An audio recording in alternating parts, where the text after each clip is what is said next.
iron can catalyze and help to cause oxidation of low-density lipoproteins within the atherosclerotic plaque. So it's sufficient to say that iron overload and iron excess can drive the process of cardiovascular disease, of cardiovascular dysfunction and the coronary artery occlusion and the narrowing of the arteries. So we have a tool, my friends, that is very affordable, that has been clinically studied, that has been shown in diabetic patients and also in patients with cardiovascular disease to reduce the prevalence of those conditions. So some of the things we'll also talk about today is fatty liver disease and how fatty liver disease can actually be reversed by just donating blood. There's a paper actually, we're going to talk about it. I'll just give you a little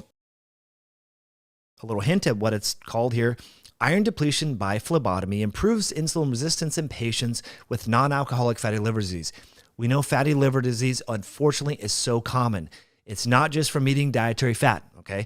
We know that insulin and hyperinsulinemia causes changes in iron metabolism, iron absorption, and all aspects of iron physiology and ferritin metabolism. So this paper found that in individuals who have a histologically defined non-alcoholic fatty liver disease, that just donating blood over the course of several weeks dramatically improved their blood sugar handling.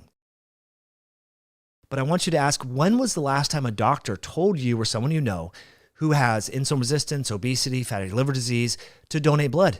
They say, no, you need to take this drug, take this medication, we'll see you in 6 weeks. But you never hear about donating blood. But this is so important because it turns out that iron overload, excessive iron, we'll talk about how you can quantify this looking at your labs, gets stored in the liver, gets stored in the pancreas, gets stored in the heart, and it can even impact the brain. So we have a simple modality. I just donated blood yesterday. You might be able to see this little prick. I don't know if that comes through on the camera, but I donated blood yesterday. I'm on the sort of my cadence is every 6 months because I'm one of these males that tends to have a higher hemoglobin, hematocrit, and ferritin. But hemoglobin, hematocrit, and ferritin are things that should be on your radar. Again, if you're a male of any age, or especially if you're a postmenopausal or perimenopausal woman, because it turns out that after menopause, women naturally sort of bloodlet, when they're menstruating. And when that stops, they can accumulate iron. Senescent red blood cells. Red blood cells are at the end of their lifespan. When they die, this is how your body gets iron. And so it's just this turnover. And that process is impacted by hormones, by insulin, by glucose, and things like that. So it's not just dietary heme iron that is part of the problem. This is a natural process that happens in the body when your red blood cells are broken down. About 90% of your daily iron needs, do all the oxygen transportation and so forth. Part of that iron, your needs come from the breakdown. A huge part of that comes from the breakdown of red blood cells. Okay, let's say that you're going to cook some hamburgers because Father's Day is around the corner. You're going to cook some hamburgers, right? Imagine if you have the air conditioning on in your house and you leave those hamburgers in the house and your house is like 30 degrees. You could leave those hamburgers on the counter for like hours, right? But if you were to turn the heat on in your house to 100 degrees, like you want it to be really hot, let's just say, right? You want to create a sauna in your house. Those hamburgers would start to rot after 2 hours, right? They would start to break down. Bacteria would grow. You probably would not want to eat them. So the heat there is the catalyst. That's what iron is doing in the pathophysiology of your vessels and the inflammation and the oxidative stress that it creates. It's just a catalyst. So if you have the hormonal metabolic environment, the nutritional environment with a lot of low-density lipoproteins that are highly oxidizable because you're eating omega-6 oils in your diet, and you have high iron, right? Because you have iron overload, insulin resistance, and the sort, you're catalyzing the formation of oxidized LDL in your vessels and causing more free radical damage in the body. Okay, so iron is just the catalyst. It's not inherently bad or good. You need iron to transport oxygen in your hemoglobin, right? This is part of how you deliver oxygen to your tissues is iron. So it's not inherently bad. It's when we have supraphysiologic levels of this. We're going to dive into that. So this paper does a great job. So what is iron? Iron is basically just a mineral. These minerals are catalysts, right? It's a redox metal, and it's the main component of hemoglobin that is essential for oxygen transport. Okay, and how it increases, as I mentioned earlier, is the breakdown of red blood cells. Okay. specifically the senescent erythrocytes. So we've talked about how cells, when they get to the end of their lifespan, they undergo cellular senescence, they apoptose and die.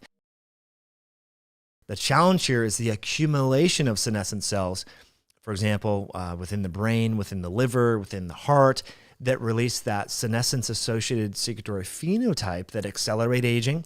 So again, this is a beautiful aspect of senescence here with regards to how iron is increased, is this apoptosis and death of these cells, of the red blood cells. The nutritional metabolic environment influences that process. The more insulin resistant you are, that process is augmented, is accelerated. Here's, I think, just a great visual. Here's your blood vessel lumen, and what you're seeing here is the development of atherosclerosis. So this figure really conveys the story. And what you see here is free iron is accelerating the process of the oxidation of the LDL, which is causing the occlusion or the narrowing of the vessel. So when people talk about oxidized LDL, what may be causing that? What's the driver behind that? Excessive iron could be a driver. And so you add in the fact that people are eating a lot of fried foods, the canola oil, the sunflower oil, the cottonseed and soy and whatnot. Their lipoproteins are much more oxidizable. There's some insulin resistance going on, so there's a lot more small, dense LDLs floating around. And then you have iron overload. You have this recipe for developing heart disease. I believe this was published in 2007, okay? Iron depletion by phlebotomy improves insulin resistance in patients with NAFLD, which is non-alcoholic fatty liver disease, and hyperferritinemia. So what this study found is every 15 days, they had individuals who had, ultrasound, diagnosed fatty liver disease. They donated 350 milliliters of blood, and they noticed obviously changes, improvements in ferritin and hemoglobin. But what was sort of unexpected was changes in liver enzymes and markers of insulin sensitivity. So there's a few tables here. I don't want to go into all of the details, but let me just sort of share with you the improvements. And I think what we don't recognize, I think, as a community is the importance of liver as a factor improving metabolic health. Your liver is the organ that is regulating glucose metabolism, glycogen resynthesis. And I mean, your liver is so important for overall metabolic health. And it also happens to be the organ where if you have elevated levels of iron, that gets stored and damages your liver. So it's hard to have good blood sugar control and dynamics if your liver's loaded with iron.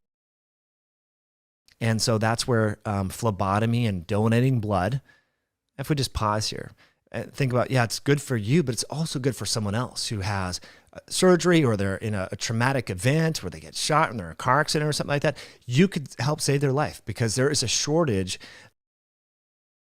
So they go on to say that because the degree of hepatic insulin resistance and hyperinsulinemia is associated with cardiovascular damage and liver disease, these results suggest that iron depletion by phlebotomy could favorably influence a natural history of patients with NAFLD. Okay, NAFLD, non-alcoholic fatty liver disease, very common. There's going to be a shortage of livers because people literally, their livers are being eroded. But the improvements in the HOMA-IR and various scores were quite profound here. Statistically significant in these groups. We're talking it was like a 15-point swing in the group that was tracked that didn't donate blood over the course of the study versus a group that did. Let's talk more about heart disease and blood donation. And I'll just share with you two studies, and we don't need to break them down and look at all the nuances here. But this one, I think this was in the BMJ. I'll link it below here. The title here is Cardiovascular Risk in 159,934 frequent blood donators while addressing the healthy donor effect. So this is the problem with some of these studies, is looking at, okay, what is the outcome or the upper bound benefit of donating blood with regards to reducing cardiovascular risk? Is you have this healthy donor effect where if you're a type of person that's going to donate blood, you're also probably the type of person that may eat good foods and may exercise. So is there confounding variables? Well, they did these Dutch scientists did some analysis here that statisticians can do to sort of control for that. And what they found is that, in fact, on the long term, over the course of years, we're talking high frequency blood donation is protective against cardiovascular disease. So we have outcome data. Zinc is involved. It's a mineral that is involved in over 200 enzymatic reactions in the body, similar to magnesium. We know magnesium is involved in over 350 some odd enzymatic reactions. But what's unique about zinc is its underappreciated role when it comes to supporting hormonal health levels in men. It's quite exciting, the mechanisms of action as to how zinc has been suggested to improve testosterone levels. It's quite interesting. So we know that hypogonadism affects a lot of individuals, not only just elderly, but now we have many young men that are hypogonadal. And it's been recommended that zinc in the dose range of 200, let me just read to you exactly what they say. In general, a common safe recommended dose of zinc would be twice per day for the course of 4 months of 220 milligrams of zinc.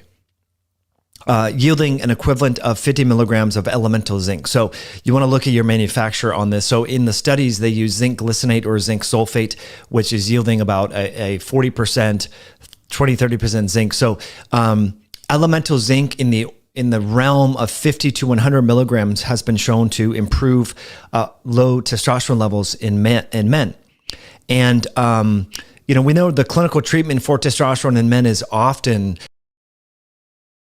recommended that men get TRT and things like that. But the problem with that is once you go on TRT, that does suppress your hypothalamic pituitary adrenal gonad axis. So there are downsides about just jumping on TRT.